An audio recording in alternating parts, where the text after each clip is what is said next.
queremos discorrer no Salmo 17. Esse é um salmo de Davi, onde ele estabelece uma oração a Deus, e nessa oração ele pede que haja proteção contra os seus inimigos, e ele confia na justiça de Deus. Então, o tema para hoje é a oração por justiça e proteção divina. Dentro dessa temática, nós queremos trabalhar os Salmos 17, que, como eu já disse, é uma oração de Davi, e que provavelmente ela foi escrita num momento difícil da sua caminhada. Um período que Davi estava sofrendo perseguição, e tudo indica que neste salmo retrata uma perseguição de Saul, né, que era o seu sogro, né, e que queria destruir Davi, e assim sendo, ele teve que enfrentá-lo de formas as mais diversas. Muitas vezes fugindo, muitas vezes se escondendo em cavernas, em lugares inóspitos, mas esperando em Deus, confiando nas promessas do Senhor. E assim, então, ele faz essa oração, uma oração de súplica, uma oração sincera a Deus, clamando por justiça e proteção divina. Justamente é essa compreensão que nós, cristãos, devemos ter na nossa consciência para que possamos buscar em Deus a justiça de Deus. Não a nossa justiça, mas a justiça divina, ela é verdadeiramente eficaz, ela é apta a tratar as questões e conflitos que muitas das vezes está instaurado na nossa jornada, e assim sendo, nós poderemos ter resultados benéficos diante da presença de Deus, do seu agir, da sua poderosa mão, para nos proteger, para nos guardar, para nos livrar. E assim Davi, ele verdadeiramente busca essa intervenção divina. É interessante quando nós nos deparamos em momentos de crises, inimigos da nossa alma. E inimigos da nossa alma não é só o Satanás, né? Muitas das vezes problemas, conflitos, adversidades que surgem para tirar nossa paz, para nos desanimar. E é nessas horas que nós devemos buscar aos pés do Senhor, que Deus tenha misericórdia, que Ele venha intervir e verdadeiramente nos dá consolação, tá? Nos dá o refrigério necessário para que possamos assim sair dessas condições difíceis. Todos nós enfrentamos crises, todos nós temos momentos de adversidade, mas como fazer, como lidar com isso? Então, dentro desse salmo, nós vamos buscar algumas situações que vão retratar a consequência de não buscar a Deus. Vamos retratar os momentos de beneficência do Senhor, quando assim o buscamos e colocamos diante da mão dele. Então é importante que hoje nós possamos fazer uma reflexão bem apurada da maneira como nós tratamos quando estamos nessa condição de crises, de olhar por um lado e ver inimigos, né? Ir em um ambiente e contemplar pessoas, talvez situações que a gente pode pensar, isso aí veio só para me atrapalhar, isso aí só vem para tirar minha paz, entendeu? E aí olhando no viés humano, qual é o querer do homem? Dentro da sua finitude, nosso querer é pisar no outro, massacrar, cortar ele, né? Para não dizer assim, esganar, né? Aquele abençoado. Então, veja, muitas das vezes é esse o desejo do ser humano, né? O homem natural. Aquele que impede a sua caminhada, passa por cima, tira para o lado, joga fora. Por quê? Porque está atrapalhando meus objetivos, meus propósitos. Nós, cristãos, não podemos ter esse pensamento. Nós, cristãos, já fomos alcançados, né, pelo projeto salvífico e, a partir disso, muda-se toda a situação da nossa história. Então, veja, aqueles crentes que gosta de dizer assim, eu vou botar o teu nome debaixo do meu joelho, e vou fazer uma campanha para Deus tratar contigo. Tudo errado. Isso não é a justiça de Deus. Isso não procede da intenção do coração de Deus. Ele sim é justo, ele sim sabe como proceder, ele sim pode tomar decisões, porque ele, Deus, é soberano.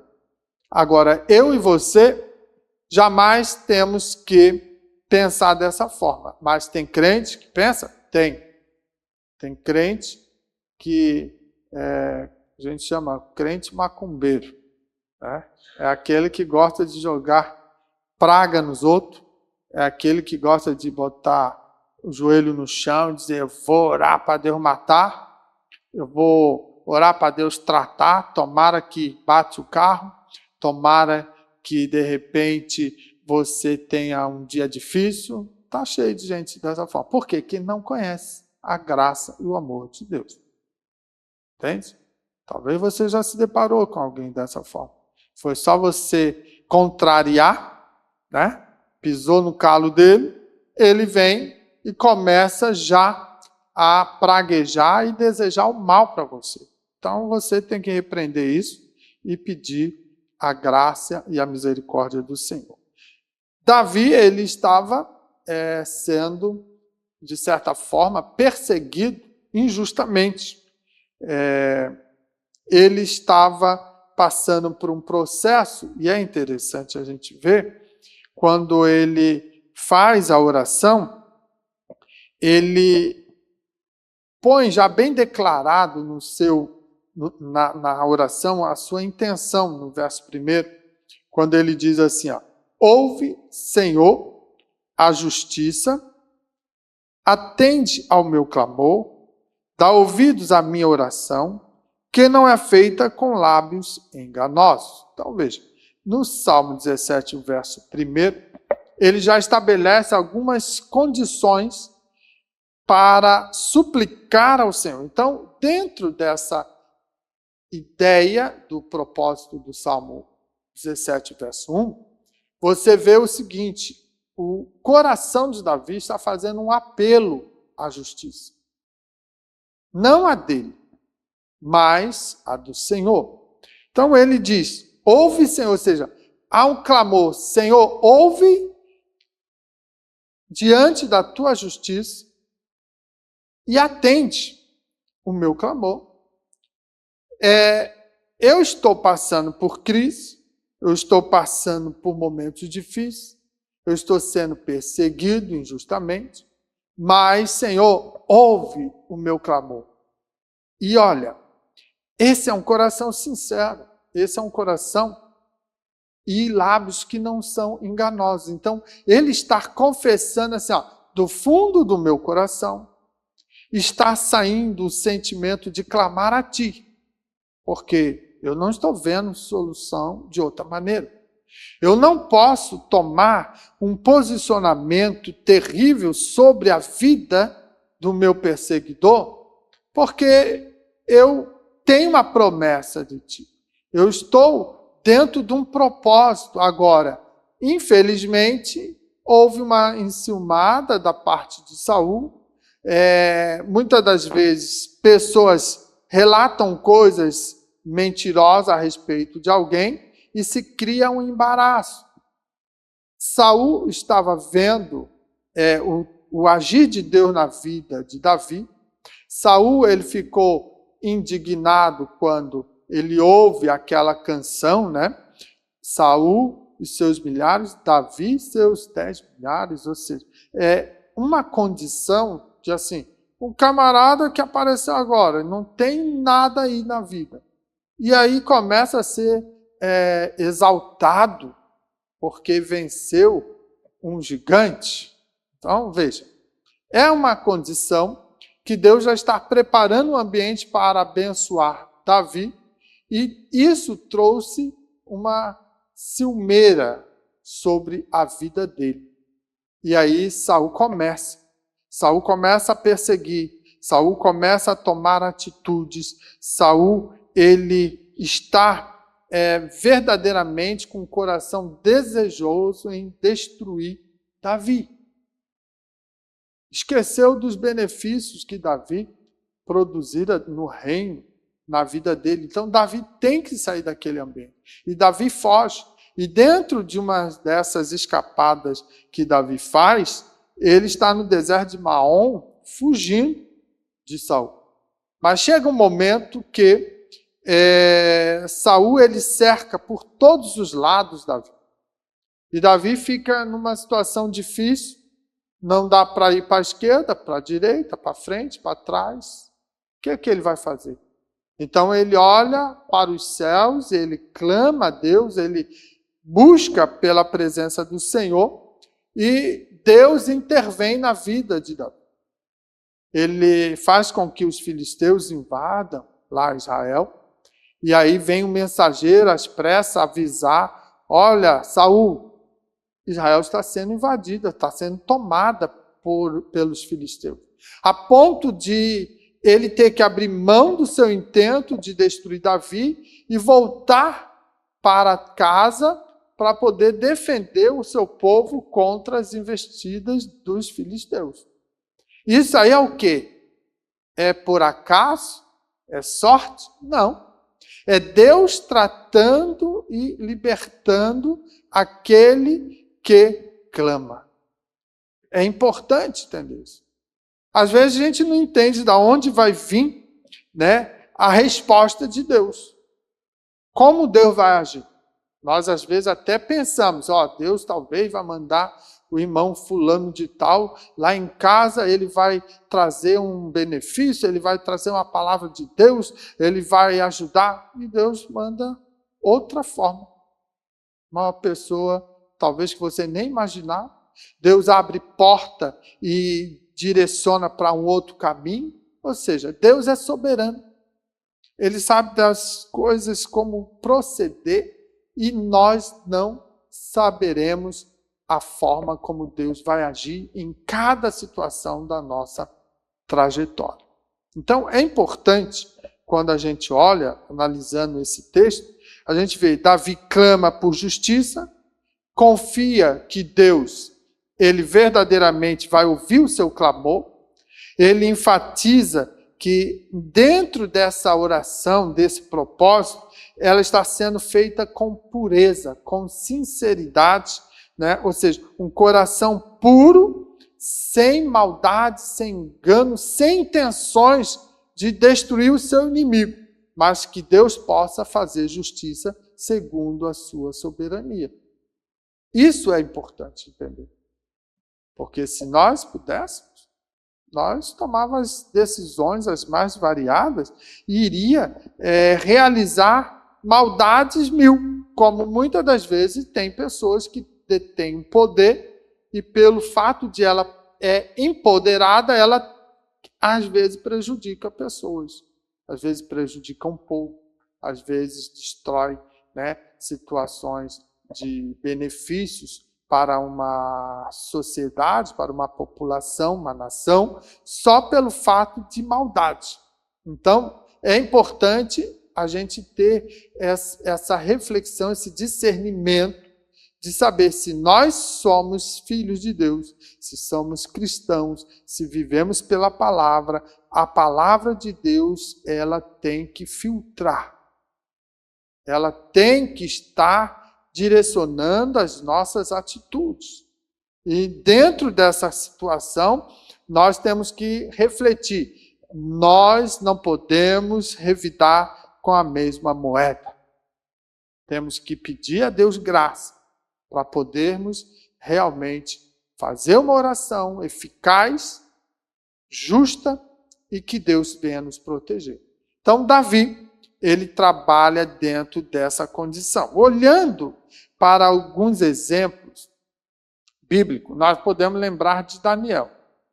Daniel estava numa situação servindo Babilônia, dentro de um cuidado de ser submisso ao seu rei, e Deus abençoava. Ele era um dos terceiros maiorais dentro do reino. E ele era tão abençoado que o rei, olhando, falou: eu vou colocar ele como sendo o segundo, ou seja, depois de mim, Daniel.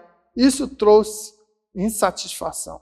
Isso provocou na vida daqueles outros príncipes, daqueles prefeitos, intendentes, governadores de províncias, uma insatisfação dizendo: quem é esse camarada? Ele nem é da nossa cidadania, da nossa nacionalidade. É um camarada que vem de fora. Agora ele vai ser o maioral. Às vezes Deus está te exaltando, Deus está te levantando, e as pessoas não entendem isso. E procuram te destruir, procuram puxar o teu tapete. E é nessa hora que, às vezes, a gente sofre as injustiças, a gente sofre danos, por quê? Corações maldosos tentando nos destruir. Mas existe um Deus poderoso, soberano, que contempla todas essas coisas. E ele estava vendo Daniel. Quando eles intentam acabar com Daniel, pelo fato de ele estar orando a Deus, e eles trazem diante do rei: está aí, não está cumprindo o teu edito, o teu decreto. Então, como a lei dos Medo-Persas não pode ser revogada, ele merece a cova dos leões. Tem que ser lançado lá. Quem sabe, no coração daqueles homens, pensando assim: não tem escapatória. Quantas pessoas foram lançadas nessa cova? Quantas vidas, famílias ficaram desamparadas? Quantos órfãos? Pelo fato de um juízo desse, que a cova do leão não estava lá para enfeites. Era uma maneira que aquele reino tinha de definir o julgamento e a sentença de quem era condenado. E de repente agora o rei olha: meu Deus, eu gosto tanto de Daniel. Ele é um bom rapaz. Eu vejo a paz na vida dele. Eu vejo Deus trabalhando. E agora eu vou ter que cumprir essa palavra porque eu não refleti quando me trouxeram a proposta. E aí nós vamos ver o quê? Daniel ora a Deus, coloca diante do Senhor e vai cumprir. Aquele crente bom, que quando manda ele fazer isso, ele vai, manda fazer aquilo, ele faz, manda vir, ele vem, ele não cria problema na igreja, ele não se levanta, ele soma em todo o tempo para o benefício do reino de Deus. Não fica fazendo panelinha, não fica criando contenda, inimizade. Não, ele quer servir a Jesus. Ele está sempre pronto para se doar. E Daniel falou: tá bom, vamos para a cova. E aí ele desce na cova, Deus trata ali, cuida dos leãozinhos, faz um jejuzinho aí de 16 horas, de 20 horas, ficam quietinhos, sem fome, porque o que vai vir para você vai ser coisa grande. Já ouviram isso? Deus tem coisas grandes para você, está passando no vale, está passando, né, na crise. Olha, Deus vai dar coisa boa. Deus falou assim para o leão. Vem coisa boa aí, rapaz. Fica tranquilo aí, deixa o Daniel quietinho.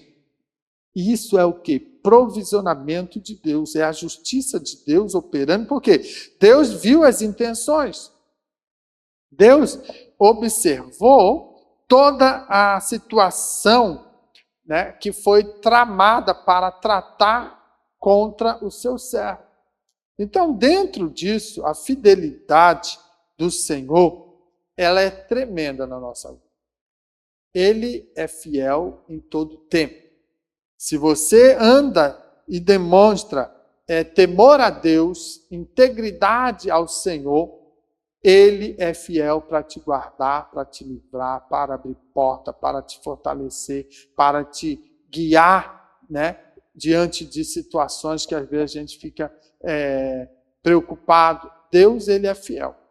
Então, veja, Daniel, né, então injustamente acusado, vai para a cova e de repente, no outro dia, o rei volta.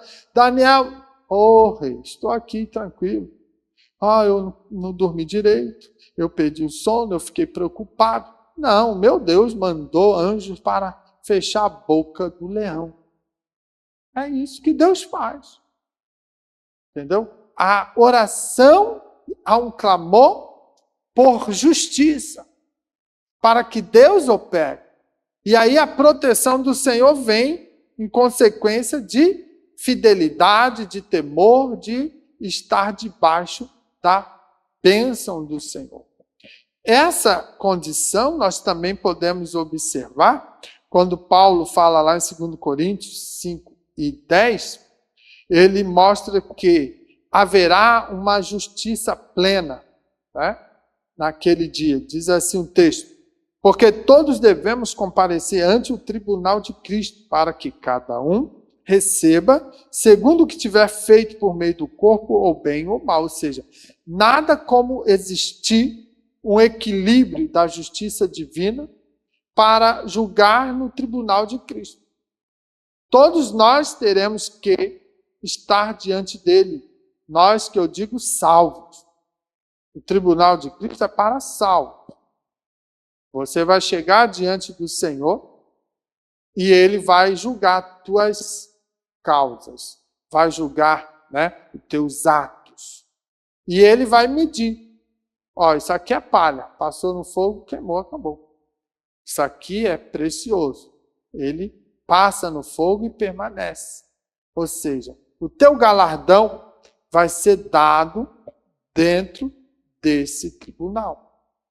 Se você fez boas coisas, você vai ser galardoado. Se você não fez com muito amor, com muita vontade e dedicação, você vai ter as tuas obras provadas. Pastor, mas e aí eu vou voltar? Não, você já está no céu. Mas você perderá bênçãos maiores eternas. Por quê? Porque nós temos um projeto dentro do plano de Deus para retornar com Ele. E retornando com Ele, reinar com Ele. Quem tem galardões que serão pesados, terão, de certa forma, posições diante de Deus hierárquicas. Ou seja, você poderá ser uma pessoa que vai trabalhar no reino eterno com Deus de maneira especiais, assim como nós temos os anjos, os arcanjos, os serafins, né? Querubins, têm funções. Nós estaremos indo para o céu, irmão, não é para ficar lá só cantando, não. Já disse isso, você tem que desconstruir essa ideia. É um processo de organização que foge à nossa contemplação, mas seria um Deus muito pequeno se fosse só para levar para você ficar lá cantando, dizendo santo, santo. Não é só isso, não. Você vai ter toda uma organização, né, celestial para desenvolver algo precioso para o Senhor. Porque Deus já tem os anjos, já tem toda uma estrutura que não precisaria, mas Ele, na sua grande bondade e misericórdia, nos alcança, nos renova, nos reconecta na presença dEle, para que possamos estar junto com Ele uma eternidade. Então, lá estaremos verdadeiramente adorando, servindo e produzindo para a glória de Deus.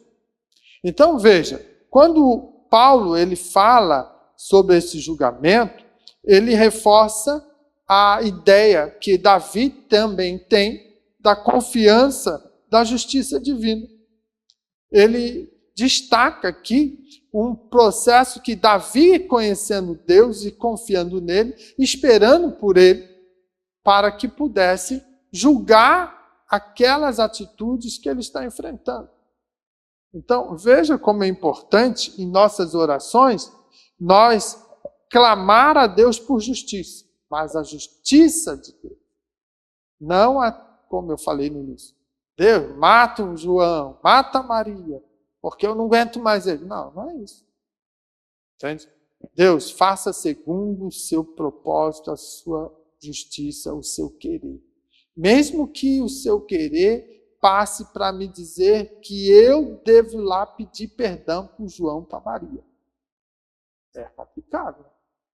Tem gente que não consegue. Mas Deus, Ele, dentro do seu projeto e querendo restaurar vidas, Ele vai revelar a sua justiça, a sua verdade e agir de forma eficaz, plena, para tratar. Às vezes Ele vai tratar o teu coração, e Ele vai tratar o outro também, para que ambos sejam alcançados pela justiça de Deus. Então, é muito importante quando a gente compreende isso, né? Um apelo pela justiça. Depois nós vamos olhar também, do verso 8 ao 9, quando nós, então, podemos ver o seguinte: guarda-me como a menina do olho, esconde-me à sombra das tuas asas, dos ímpios que me oprimem, dos meus inimigos mortais que me andam cercando. Então, quando Davi clama a Deus e apresenta isso, ele está solicitando o seguinte: Deus, eu preciso de proteção. Guarda. Protege-me por quê? Porque verdadeiramente os ímpios, os meus inimigos, eles estão me oprimindo, eles estão me perseguindo. Então faça o seguinte, Deus, guarda-me como a menina, né, do olho. Ou seja, ele joga agora diante de Deus uma expressão que era muito utilizada no Antigo Testamento, que refere-se ao seguinte: guardar a menina do olho é aquilo que é muito precioso, é importante para aquela pessoa, para aquela família, para aquele reino. Era algo de tamanho valor, então tinha que ser guardado de todas as maneiras, protegido para que não ficasse exposto. Então ele olha dentro desse pensamento, ele faz essa oração: guarda-me como a menina do olho, esconde-me à sombra das tuas asas. Uma outra expressão que você vai ouvir também, né?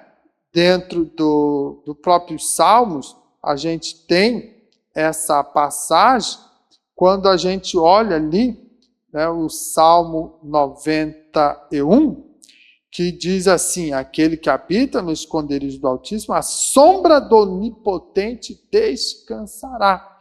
Né? E aí ele fala de uma possibilidade de estar sendo protegido, como a expressão que também é muito comum, quando a gente fala assim, ó, as asas da galinha protegem os seus pintainhos.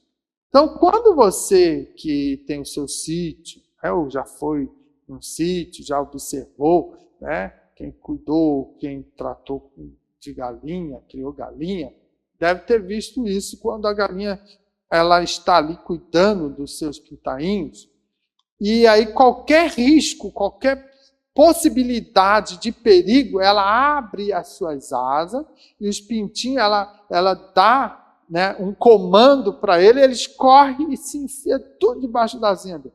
E ela fecha, fica agachadinha, protegendo. Né?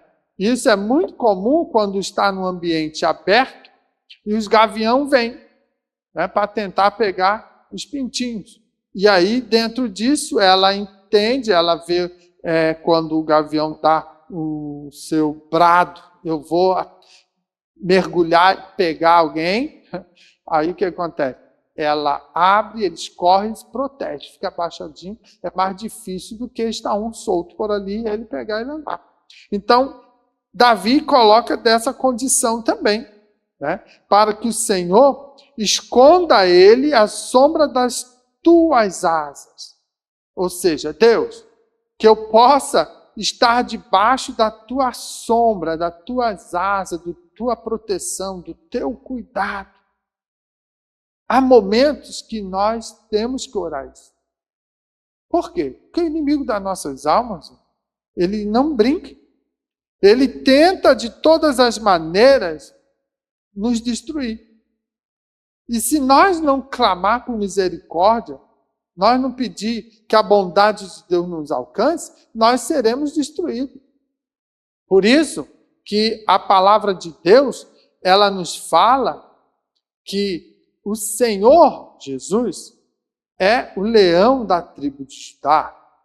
Mas ao nosso derredor, o nosso inimigo, ele brama, ou seja, ele ruge como leão. Ele não é o leão, mas ele tenta imitar o leão e ele fica ao derredor, ou seja, a distância tentando nos tragar, tentando nos destruir. Mas ao nosso redor, que vai falar o quê? Daquele ambiente que está próximo, está garantido, está quem? Jesus, o nosso leão da tribo de Judá.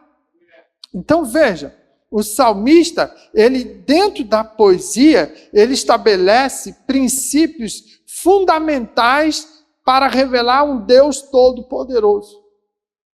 Um Deus onipotente. Ninguém pode contra ele. Essa é a realidade. Ah, mas às vezes a gente vê que parece que Deus perdeu. Deus não perde batalha. A gente tem que entender isso. Ele permite que nós passamos pelo vale, que nós possamos ser, às vezes, atingidos por uma seta, mas jamais ele perde.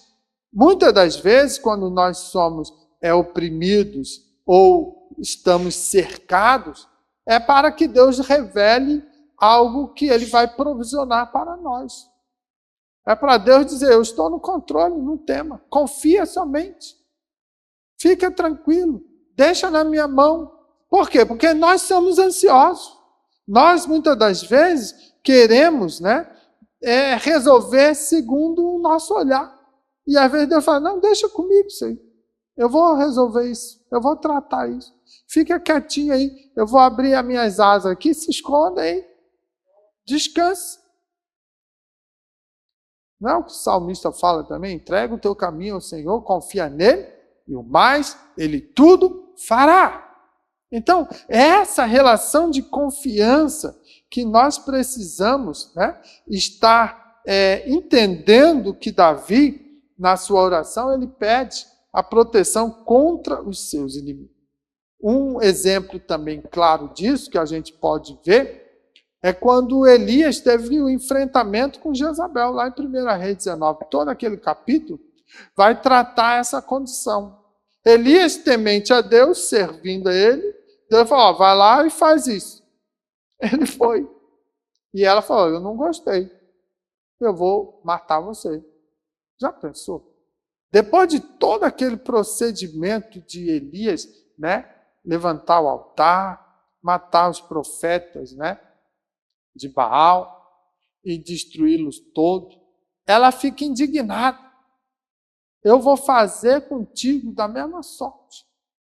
E aí o Elias foge. O Elias sai de cena, ele vai se esconder e Deus vai ao encontro dele para dizer: meu filho, o que está acontecendo? Tu não viu tudo que eu fiz e agora você foge porque uma mulher disse que vai fazer alguma coisa? Quem é essa mulher, rapaz? Quem é aquele que se levanta contra o meu ungido, o meu profeta, o meu pupilo, podemos dizer assim? Não adianta. Irmãos, é uma situação que revela uma fraqueza do ser humano. Ele viu tudo que Deus fez. Deus deu o alimento, Deus deu a água, Deus deu o cuidado. Deus fez as maravilhas, né? Tu tá uma experiência diante de um povaréu, né? Onde os profetas lá fizeram, aconteceram, tentaram, exorcizaram o que puderam. Não teve resultado. E ele simplesmente falou: o Deus de Israel vai descer fogo. E Deus, na oração dele, confirma. E desce fogo. Consome o altar, consome a lenha, consome a água que estava em volta, faz tudo aquilo ali. Mostrando o poder de Deus. Uma oração eficaz. A gente vai dizer nos dias de hoje, uma oração poderosa. Puxa, nos dias de hoje, uma oração dessa, né? E daqui a pouco o homem fica deprimido, né? Aí ele foge. Então veja, isso revela a oscilação da nossa vida, do nosso humor. Tem hora que você está alegre, daqui a pouco você está meio deprimido. Eu estou contando as maravilhas que Deus fez na minha vida. Mas daqui a pouco você esqueceu, fala: Deus, está doendo a barriga, eu não consigo, já tomei remédio, já fui no médico, já fiz. E aí esqueceu o que Deus faz. Entende? Essa é a condição do ser humano. Então Elias, ele perseguido por Jezabel, ele sente a proteção de Deus. Deus lhe dá descanso, orientação. Deus mostra o seu cuidado contínuo. E onde foi parar Jezabel? Foi alimento de cão. E onde estava Elias?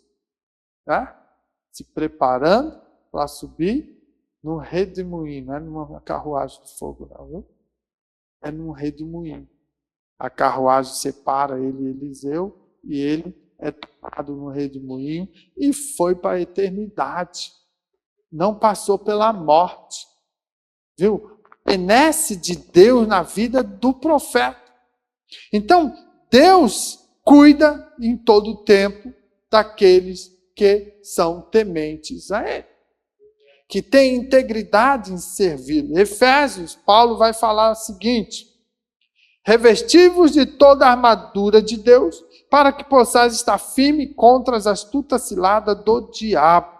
Então veja, quando Paulo vai falar da armadura espiritual para proteção contra a força do mal, ele está alinhando o quê? Aquela súplica de Davi por proteção divina. Ele traz para os dias, né,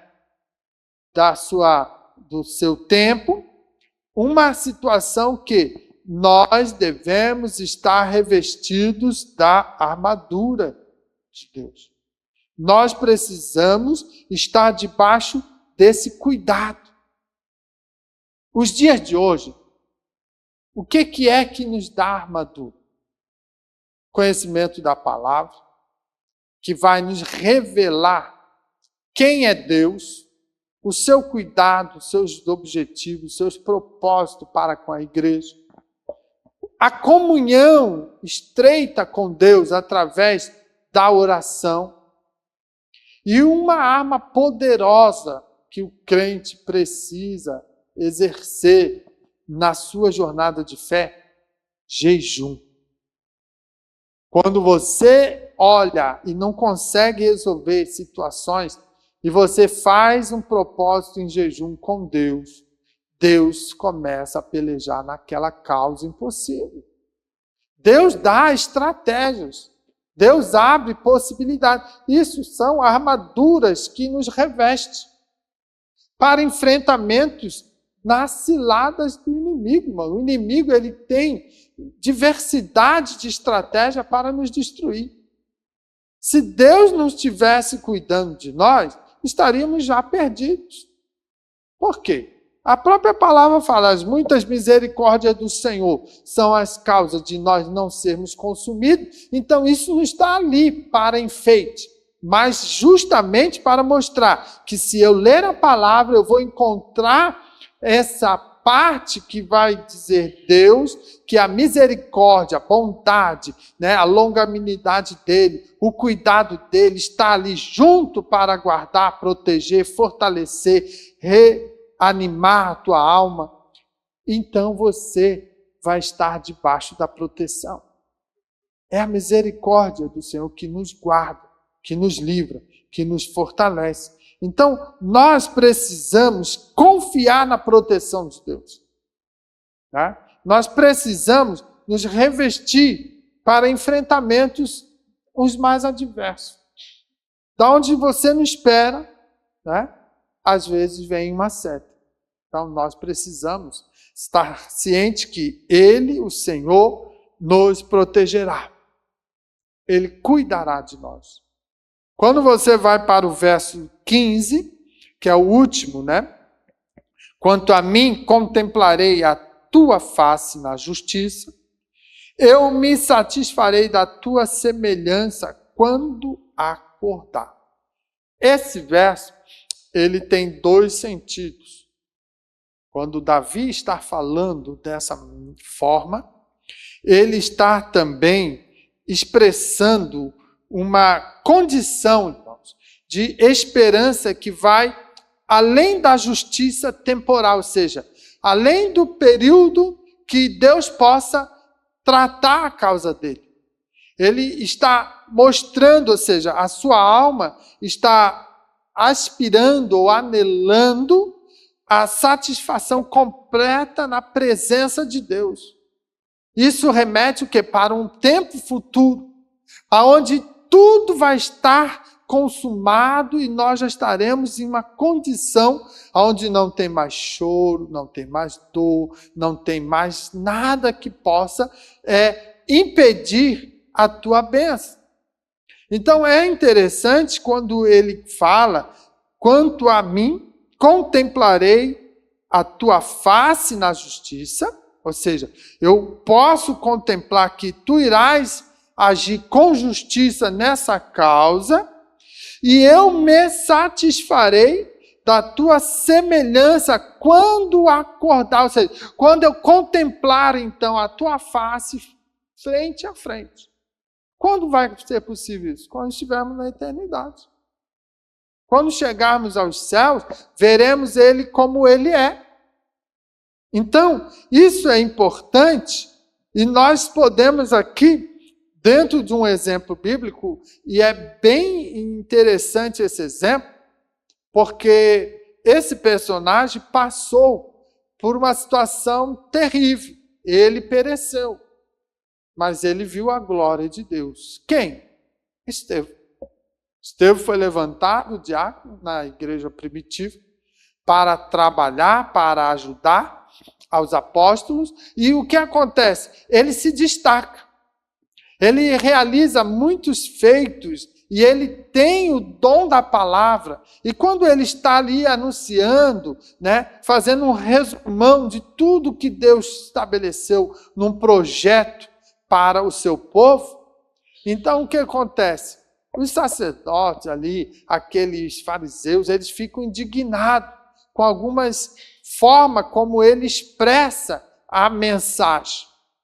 E aí eles levam Estevão para fora da cidade e começam a apedrejar. E o que Estevão diz? Eu estou vendo ele ao lado de Deus, em pé ao lado do Senhor.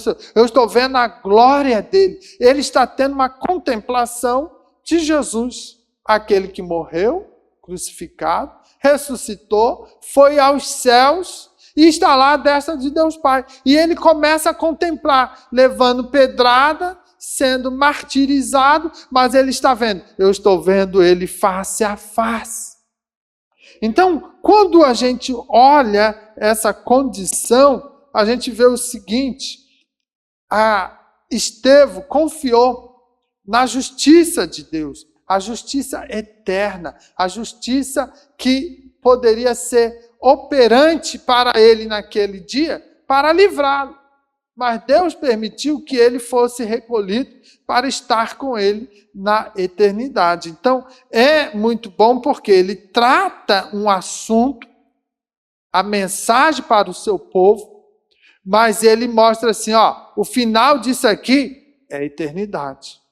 Se você passar por um momento como eu, se você for perseguido, se você for injuriado, se você for, de repente, maltratado, não se preocupe. A eternidade vai revelar algo maravilhoso para você. A justiça celestial. O Senhor verdadeiramente concederá algo glorioso para nós.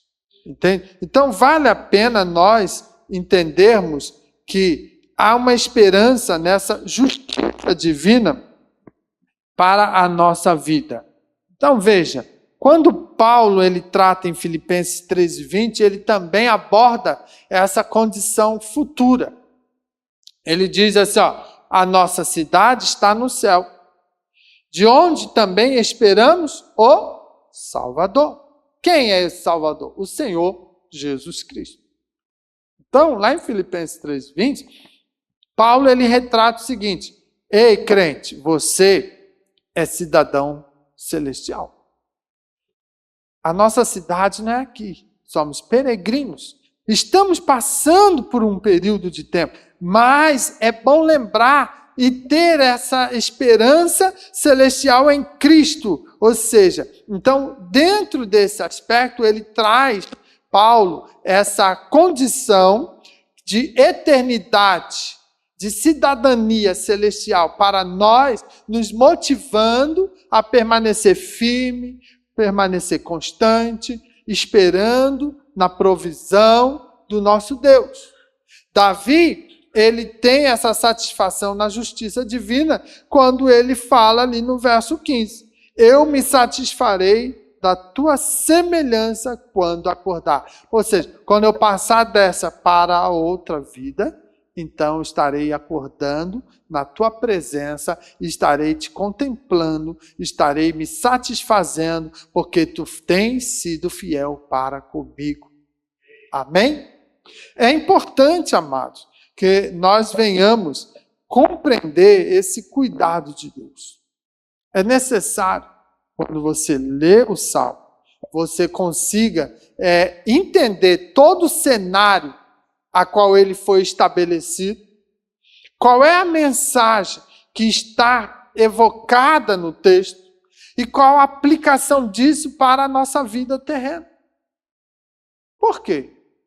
Para mim ler a Bíblia, o texto sagrado, eu tenho que aplicá-lo na minha vida. Senão é só uma revistinha, é só uma historinha. E não é isso que Deus quis. Deus quis deixar o manual para que o crente pudesse entrar no céu. Para nós, assim, adquirirmos esse conhecimento, é necessário que nós possamos guardar a palavra. E como guarda-se a palavra? Lendo a palavra, meditando na palavra, cumprindo a palavra, colocando ela em prática.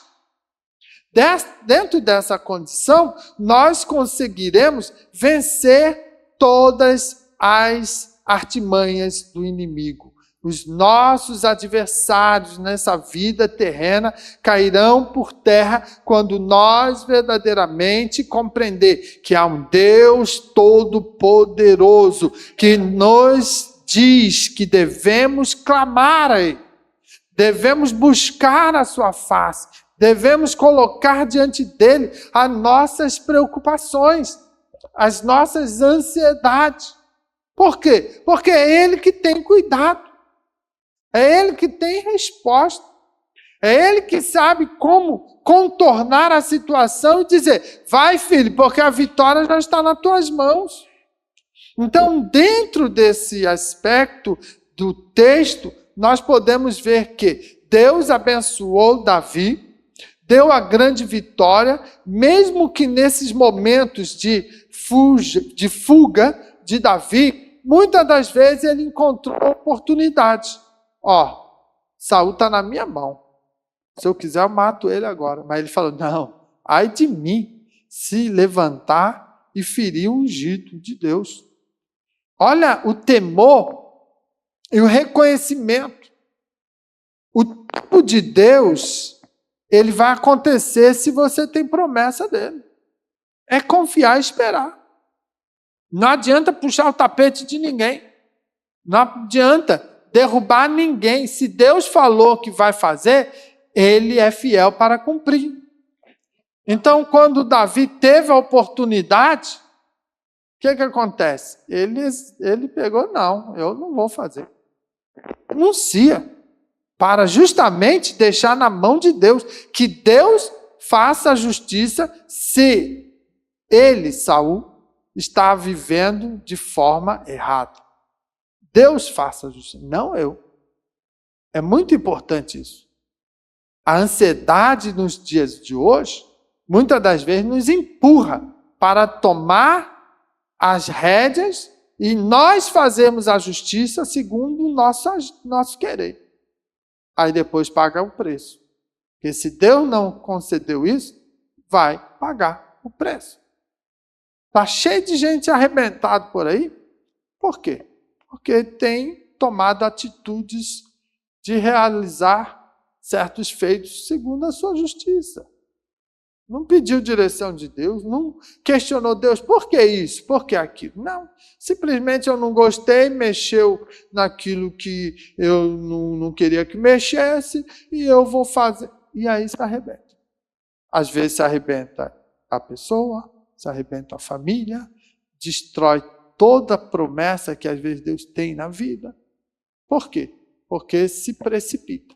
Então Davi, ele fala, Senhor, ouve diante da tua justiça e atende o meu clamor. Dá ouvido à minha oração. Escuta a minha oração. Ela é sincera, ela é pura, ela não tem intenções de enganar. Tu conheces, tu sabes.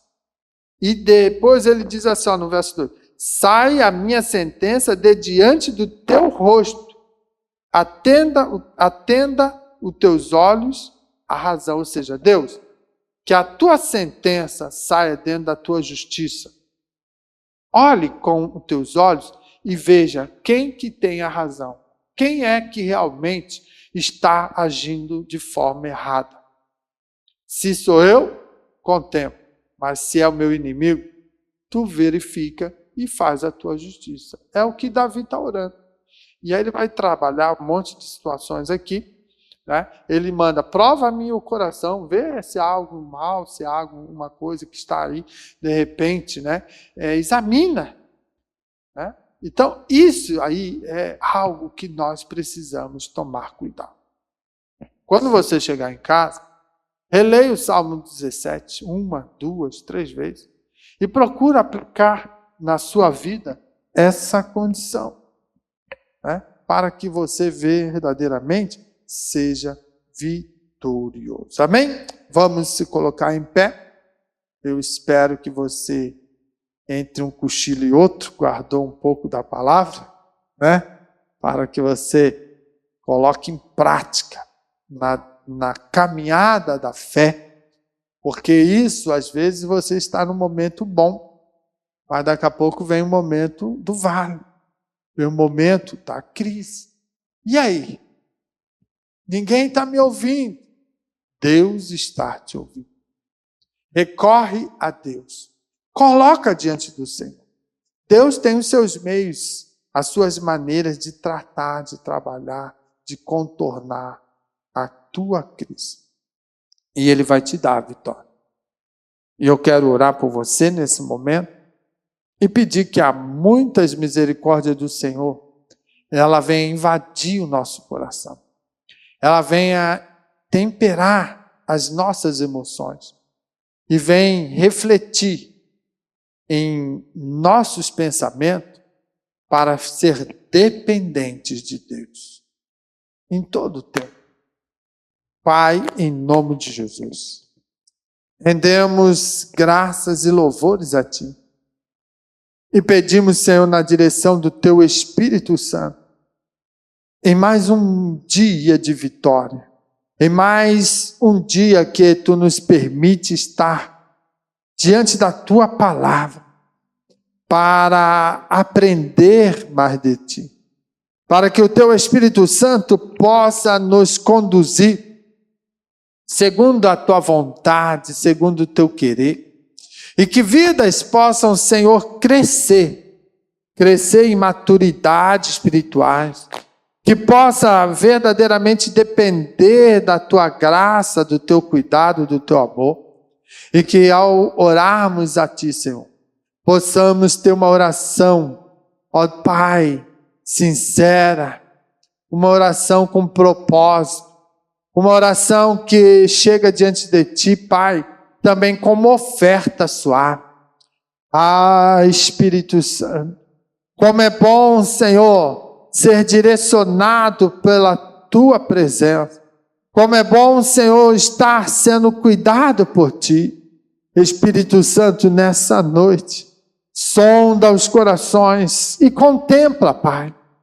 Alguns corações aflitos, talvez amargurados, talvez alguns corações, Senhor, que estão sendo bombardeados por tantos questionamentos, por tantas crises e tantas dificuldades. Mas Tu és Deus protetor, Tu és Deus provisionador, Tu és Deus que fortalece na hora da angústia. E eu peço que a Tua bênção, que a Tua misericórdia, que a Tua graça vá de encontro agora, Senhor, aonde possa haver um clamor, aonde possa, Senhor, um coração estar sendo derramado na Tua presença, uma alma suplicando por misericórdia, que a Tua justiça encontre e ela realize, Senhor, segundo o Teu querer, a Tua vontade, dando, Senhor, consolação, dando proteção e dando ânimo para vencer. Em nome de Jesus, eu peço a Tua bênção para todos sempre. Amém, Jesus.